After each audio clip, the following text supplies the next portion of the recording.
Okay, hey guys! You are now in Dexter Panganiban video vlog. At ngayon makikita nyo, I'm with Nathaniel here. We're doing some unboxing videos. At makikita nyo ngayon, we're going to do some unboxing for the black+decker stand mixer 1000 watts. Ano? So right now, we're going to do an unboxing. See? We're going to do an unboxing of this video. See? Okay. First, we're going to see this one. Of course, Black and Decker. Okay. Oh, ito yung ano, yung pang, ano tawag ito? Bitter, yeah. Bitter. Oh, this is bitter. Basahin mo kaya sa gilid. Okay. Ilalaman nyo kung anong tawag dyan. Okay. Then, this is the Dough. This is the dough hook. Dough hook. Okay. I'm getting excited here.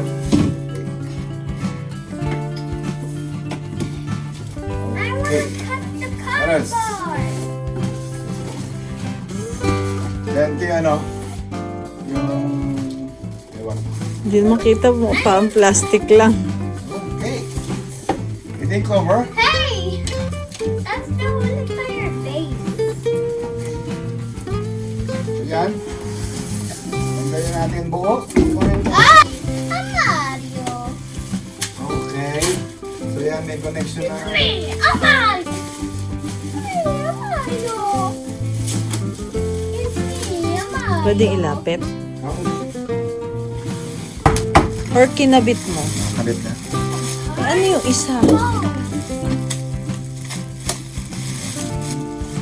That's so hard phone. Ta.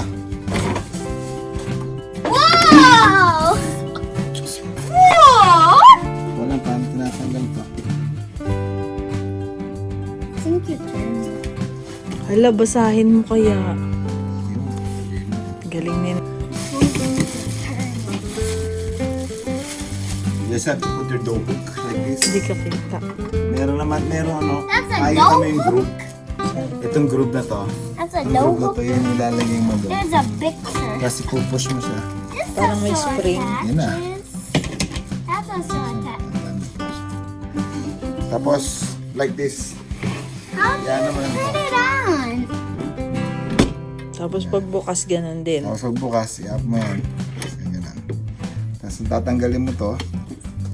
Kung tatanggalin mo yan, makita mo. Tatanggalin na. Pupush mo din. Like this. It's so easy. Okay. Basically, that's it. Ito rin yung pang cover dito. Hindi ko alam kung saan ito. Para hindi umano yung flour lumabas, kumalat. Yan, yan. Tama. Yan. Tama yan. Patong lang. Yan. Baliktad yata. Kasi, yan. Para dyan, dito mo ilalagay yung Para dito ilalagay flour. yung flour. The 10,000 poop. Oo nga, no? Hindi Dapat tatanong. ite-testing mo yung kung umaandar. Did you say? Louder.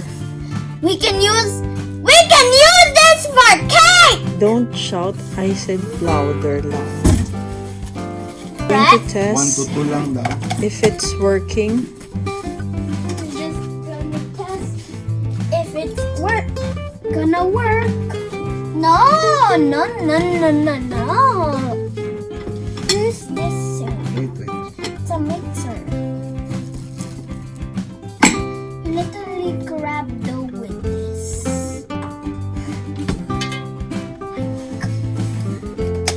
Oh my god. Di pala Oh my naka-on. God. I-on mo muna yun. Hello. Hello. Yun na. Hello. 1 to 2 lang daw. Those who are looking for this kind of machine in Saudi Arabia, you can buy it from SACO. Wow, it's working! Yes, sis. Ay ba? Hindi na nahihirapan si daddy magmasa. Wow! Okay? Ano yan? Ilan yan? Ilan? Anong speed? 0-1. Kasi may nakalagay dito, kapag ka dough hook, 1 to 2. 1 to 2 lang dapat. Kasi baka mapuwersa. May ilaw pa siya, no? Ang ganda. How about use this? Siya, tira mo. Sabi mo, How about use kapag, medyo mo kapag nakalagay dyan, kapag dough hook 1 to 2, tapos kapag Beat. beater 1 to 6, tapos kapag whisk 4 to 6. So kung 1 to 2, yun lang.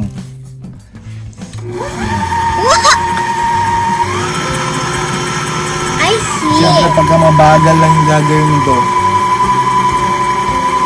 Hindi kasi mapuwersa siya. This for the mixing. Kaya 1 to 2 lang. Dahan-dahan lang. I wanna see what it looks like when you use Okay, so now we have opened the box and now we're going to do some baking. So the next video you're going to see is how to make pandesal. You will see how not do the pandesal. Okay, so for now this will be the unboxing video. Then later Why on me we're daw? later on we're going to tell you what's our experience with this kind of machine. This is not too costly. It's about 399 reals, a discounted price. So para tanggalin naman siya, gaganti lang. Okay, babalik mo siya. Yung groove, kailangan titingnan mo yung groove. Tapos ikot mo. Tapos yung Ay, ilalim ang niya, galing. May rubber. ilalim niya may rubber. Para hindi Para gumalaw. dumikit dito kung saan man siya nakapatong. Para hindi siya gumalaw. Siyempre, kapag nagbibit na yan, siyempre gumagalaw na yan, di ba? So yan. Kung linisin mo, tingin ko madali siyang linisin kasi tatanggalin mo lang siya ngayon. What? I didn't know you can take. It's gonna be Nagtutulak. hard to put. Dapat linisin lang agad. You can just clean it in here. Like, just keep that. Uy, yung kamay. Just do like, shh. And then, like, just put like the mixer Okay. and then Children should not play with this. and then put the mixer in and then like put water and then Tomorrow we will try. So okay yan, na-test na namin itong machine na to at hindi na ako magmamasa ng manual. Gagamit na kami ngayon ng ganito. Hindi siya kasing mahal ng mga premium class na mga Stand. ng mga machine na ganito. It's only 400 reals. But I think magsiserve naman siya ng purpose. We are just newbie in making bread. So excited na si Michelle na gumawa ng bread.